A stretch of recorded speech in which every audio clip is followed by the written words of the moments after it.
working on a very short timeline. The goal is to have this bridge tied off and prepped in just 10 seconds. Tonight they're coming to the Dome. They're going to get registered. They're going to pick up a goodie bag that's got plenty of favorites, including a hat that I've been told is very popular. They're also going to pick up their race bib, of course, very important. We're hooping with Hooper with third graders and Munising. I'm Nikki Davidson, and more on this story is coming up. Greg, the tall ships have just come into dock here at Lower Harbor, and it is definitely a magnificent sight. They've been shooting cannons off the entire way, and it's very exciting. I'm Nikki Davidson. Here's your first look at news happening across the country today.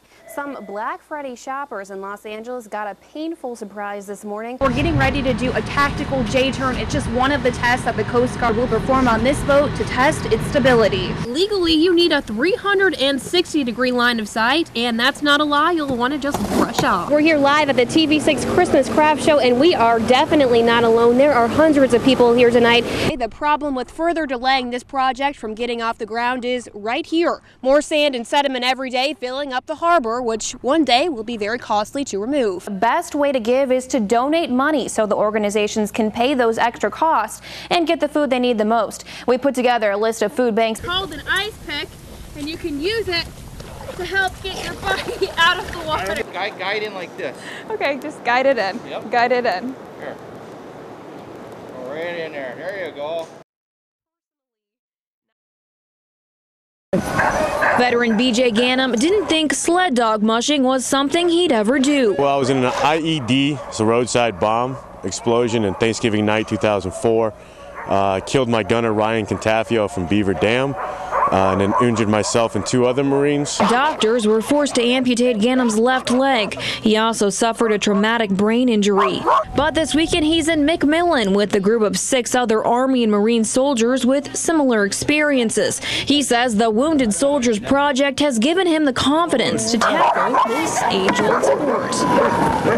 There are over 100 sled dogs here at Nature's Kennel in McMillan, and today they're becoming new friends for these wounded soldiers. It's the second year Wounded Warriors in the kennel have teamed up. They say this activity is the perfect fit for the heroes because it's a physical sport and the remote, peaceful environment forms a strong bond, not only to their dog teams, but also the other soldiers, something that isn't always easy to come by. You know, we can go into a war zone and come back the same, and it's really hard to relate to other people that haven't been there. This morning they hit the trails. They'll stay the entire night at camp near the kennel. And it shows them that, hey, there's other guys out there that have been through similar situations that you have, that have gone through some of the same things. You're not alone. Ganem says it's a weekend of healing before returning to the daily grind, and now he's got a whole new set of aspirations. Compete in a dog sled race after his kids get a little older.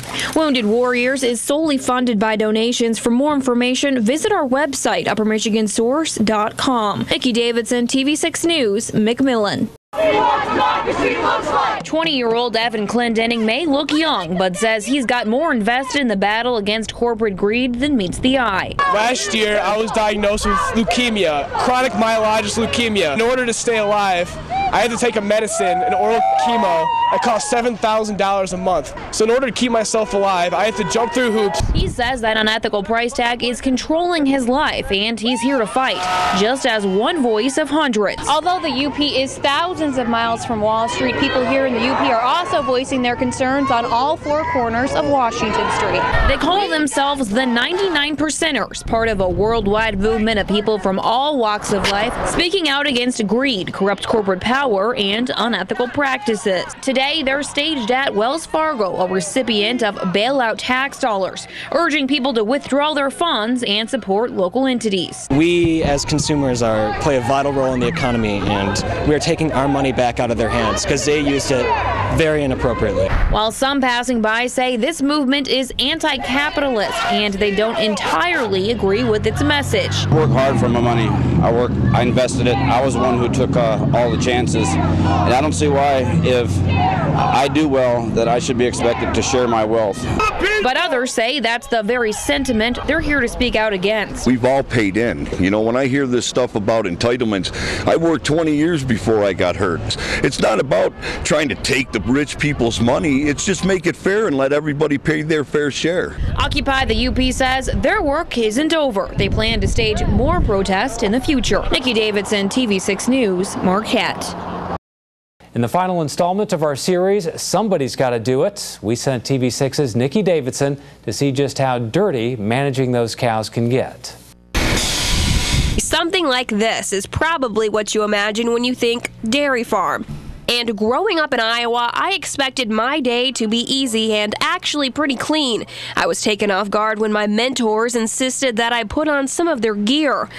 And it wasn't long before I understood why. Oh no, there's usually manure involved. Johnson Dairy Farms have just over 1,000 cows. They exist in free-range stalls, meaning they can wander where they please, in stalls like this, leaving this. First stop, the skidster. They've got to keep the barn pathways cleared and slip and hazard-free, so an employee mans this machine for hours every day. I feel like it's kind of like a roller coaster. Keeping these ladies in check requires an operation of about 20 people, all with specialty jobs. And just my luck, I stopped by for a visit the same day as the dairy veterinarian, and he's got a very special job. I reach in rectally into the cow, and when I reach in rectally, I can feel through the wall of the rectum, I can actually feel the cervix, I can tell if they're pregnant 30 to 40 days. He's examined about 400,000 cows in his career, but he didn't have much advice for first-timers. Okay. Come on. Okay. Just push it right in. Guide in like this. Okay, just guide it in. Yep. Guide it in. Here. Go right in there. There you go. Personally, not an experience I'd ever like to repeat. But for some, this working environment is just part of a passion. It's a really cool experience because I want to sell bull semen someday. The employees I talked to today said this is just an example of the future of dairy farms, and the use of genetics and technology has actually made things easier and cleaner. But the dirtier I get, the better I feel because I know that I did a hard day's work. And my day at the farm was definitely a hard day's work. Nikki Davidson, TV6 News, Daggett. Well, Nikki was a good sport about the whole thing. She's cleaned up, and I think everything is easy from here on out for Nikki.